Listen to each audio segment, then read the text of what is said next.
Je serais heureux de rencontrer M. Vladimir Poutine. Parce que je suis un homme libre dans un pays libre. J'irai rencontrer M. Poutine si ça devenait possible. Je suis prêt à rencontrer Vladimir Poutine. Ça, ce sont les propos de Ousmane Sonko, son Excellence, Premier ministre de la République du Sénégal, qui sont très mal dans les oreilles des donneurs de leçons, qui ont toujours dans leur esprit que leurs ennemis doivent automatiquement être les nôtres. Et ils n'ont toujours pas compris. Pourtant, paix à son âme, Nelson Mandela, avant sa mort, les rappelait déjà cela, que l'erreur qu'ils commettent, c'est de croire que leurs ennemis doivent automatiquement être les nôtres. Et aujourd'hui, Ousmane Sonko, dans un discours bien tranché, aujourd'hui Premier ministre, la question que la plupart se posent, est-ce qu'il passera à l'action? Je vous laisse d'abord écouter cette courte vidéo, cet extrait. Par la suite, on partagera la leçon de vie qui se cache derrière. Mais surtout, prêtez attention, afin de comprendre que les idées de son Excellence Ousmane Sonko, en réalité, il n'est pas loin de l'AES.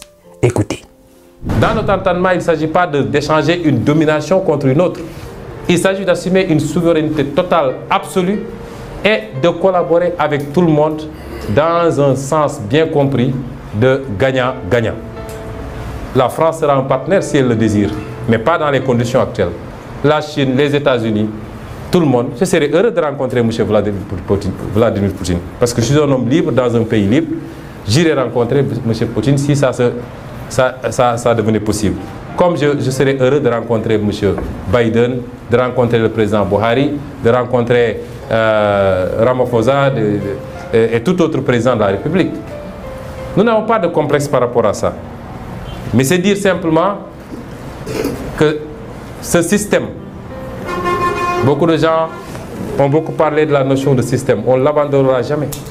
Parce qu'un système, simplement, la définition la plus simple, c'est l'interaction d'un certain nombre d'éléments par rapport à des objectifs et par rapport à des intérêts. Et le système dont je parle ne s'est jamais senti autant menacé, n'a jamais senti la rupture aussi proche.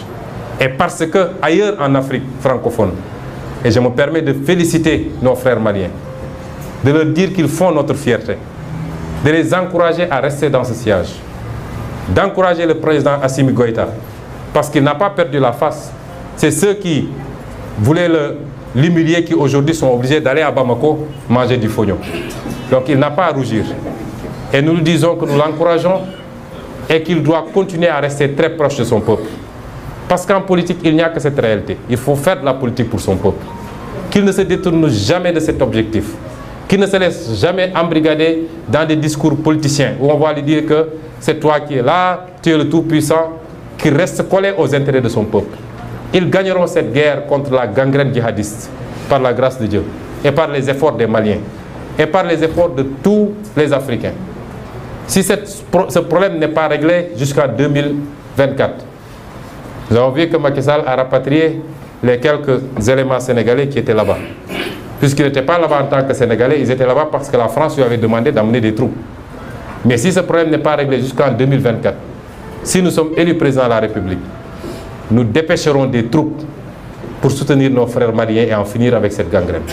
Qu'ils tiennent bon et qu'ils restent dans la dignité qu'on connaît. La dignité qui a été professée dans la charte du Manden, celle qui a été professée dans la déclaration de Thierno Souleymane Baal. Document que nous avons tous oublié au profit de la Déclaration universelle des droits de l'homme de la France. À travers cette vidéo, vous comprenez la logique, la philosophie de la politique de Ousmane Sonko et de son parti politique. Déjà, il y a un premier point qu'il faut soulever. Féliciter le colonel Assimi Goïta pour les efforts consentis pour son pays. Être proche de son pays, c'est soucier tout simplement du lendemain meilleur du Mali et des Maliens.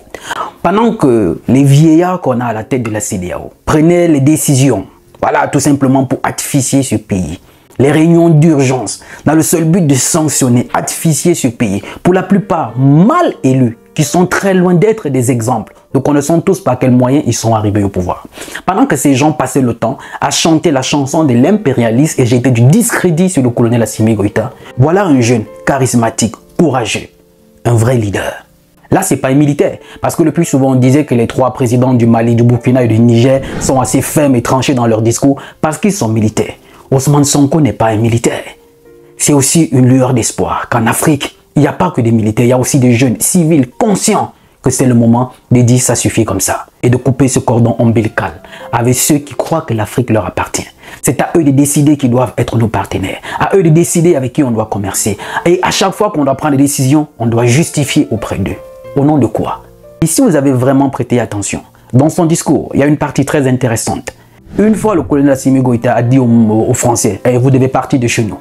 Son sous-préfet, le président Macky Sall, a rapatrié les soldats sénégalais qui étaient là-bas. Vous comprenez en réalité qu'ils étaient juste là-bas pour jouer le rôle de la France, pour jouer le jeu de la France et non pas en réalité aider les Maliens, ce pays frère, à sortir de cette situation.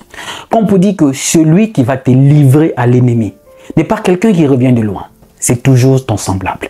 Ils sont nombreux comme ça à la tête de nos États. Et surtout, féliciter le peuple malien de résister. Résister. Une fois nous serons aux affaires, on enverra aussitôt les troupes pour vous aider à lutter contre ces gangrènes du terrorisme. Et c'est les autres qui sont venus nous implanter. Regardez le niveau de raisonnement qu'avait l'ancien président Macky Sall. Si avec ça, ce n'est pas un moyen de dire en réalité, c'était un sous-préfet de la France. On a un pays voisin, un pays frère, qui est attaqué, qui est en train de subir le terrorisme et qui en réalité est la conséquence de leur intervention en Libye que nous tous nous connaissons. Et du fait qu'on leur dit, ok, ça va, il faut partir. Depuis bientôt longtemps, vous êtes là, mais on se rend compte que vous ne nous aidez pas. Surtout que vous nous donnez des restrictions. Il y a des parties dans notre pays sur lesquelles on n'a plus le droit d'y pénétrer. Qu'est-ce que vous faites là-bas? Qu'est-ce que vous manigancez là-bas? À partir du moment où ce jeu avait été connu, on leur a dit, ok, vous partirez. Le sous-préfet dit, bon, comme eux ils vont partir, nous aussi on rapatrie nos militaires. Voilà pourquoi j'ai dit, à la plupart à la tête de la CEDEAO et certains États sont pour la plupart des vieillards mal élus. Ce n'est pas tant jeter du discrédit ou la haine sur ces gens-là. Les faits sont là.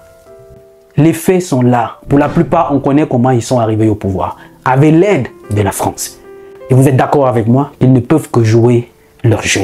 Ils ne peuvent que être à leur merci, parce qu'en réalité, ils leur sont redevables. Mais voilà un jeune charismatique. Et même avant d'arriver aux affaires, a toujours eu sa position radicale, ce discours bien tranché vis-à-vis de la politique française en Afrique. Et surtout les accords qu'on a aujourd'hui avec la France, qu'il dit tout ceci doit être revu. Des accords qui en réalité ne profitent qu'aux entreprises françaises, ne payent quasiment pas des impôts. Parce que leur sous-préfet qui était à la tête du pays les avait quasiment tout facilité. Et Ousmane Sonko le rappelait à la tribune de l'Assemblée nationale. Écoutez.